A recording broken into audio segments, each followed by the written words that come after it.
Hello, my name is Henry and I'm affirmative.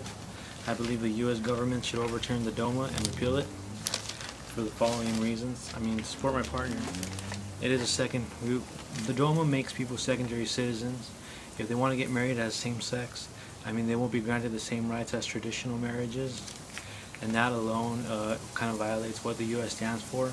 We should all be equally free. Yet, same-sex couples are treated like secondary citizens.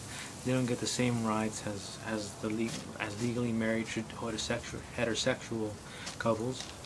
And first, we should be more tolerant.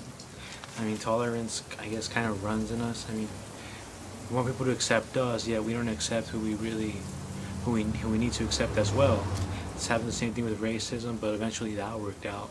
So hopefully this works out too, which probably will. And then religion shouldn't guide country. I feel that I don't feel like it, but it seems that way. Like there's supposed to be a separation of church and state, yet congressmen don't show that. They pretty much base a lot of what they feel on and make it into laws, which is kind of what the Doma represents. So here it is. I think that it should be overturned because it violates our Equal Protection Clause, which is pretty much the 14th Amendment, when all people should be treated equally, regardless of age, gender, discrimination, or probably also sexual orientation. The Doma is pretty much the barrier to federal recognition of marriage. Without the Doma, anyone could be legally married to any same sex. And they'll get the same benefits, no matter what the gender is. Also, my opponent said that states are allowed to issue fishing licenses, driver's licenses, and marriage licenses. But should they really be able to give people marriage licenses? Marriage is a huge thing compared to fishing and driving. Fishing, it's not that big of a deal, while driving is not that big of a deal either. But marriage is a huge deal. It involves many factors in it, and I think the government should stay out of that. That really gets really personal. Fishing is okay, driving is okay, it's not that personal, but marriage really affects like your life in a basis. So I think that as well. The government should just stay out of that. And also, my opponent also said there's more power to the states, but actually, according to my research, I read an article made in 2009 in the LA Times by Bob Barr, which is the person who made the Doma in 1996 in Congress, and he's actually against it now after 16 years. He's the leader of the Libertarian Party. He says that the Doma makes a one-way federalism, so pretty much it allows more power to the states, yet way more power for the states. It should be equalized. It shouldn't be state and federal. And also, it only protects states who don't accept same-sex marriage. So it doesn't protect states who actually accept gay marriage. And then it's pretty much based on de facto, based on how marriages have always been one man, one woman. So they decided to make the Doma the same way.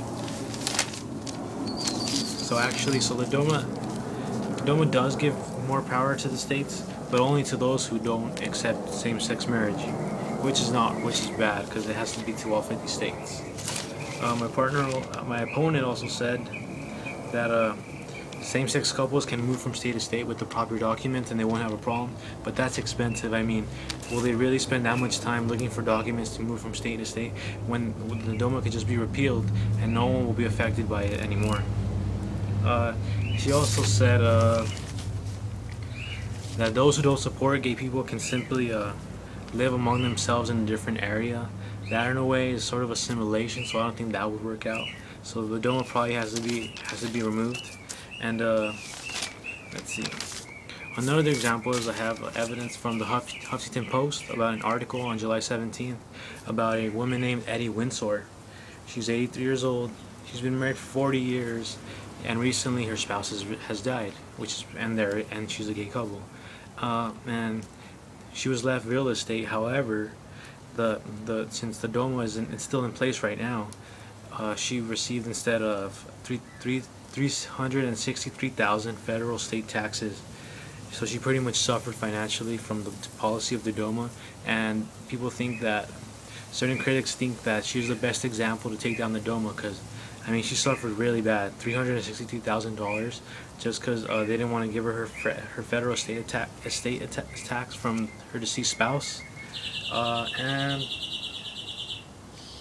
I also have an article here from the ACLU, which was made on May 2012. It's pretty much the same-sex lawsuit against the Illinois law, which is pretty much the Doma, just a bit more stricter. Uh, these same-sex couples think they don't want to be recognized as a civil union. I mean, the Doma helps them being recognized as a civil union, but that's not enough. They should just be recognized as marriage, as an actual same as traditional marriage.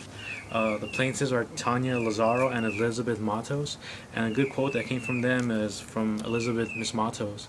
She said, "It is remarkable that Tanya risked her life each day to go out into the city of Chicago and keep people sane, while the law does not recognize fully the family to protect her family." So pretty much this means her wife is a cop, and she goes out and protects people out on the streets. Yet the same government she's working for does not help her in that matter. So and I think that is it. All right.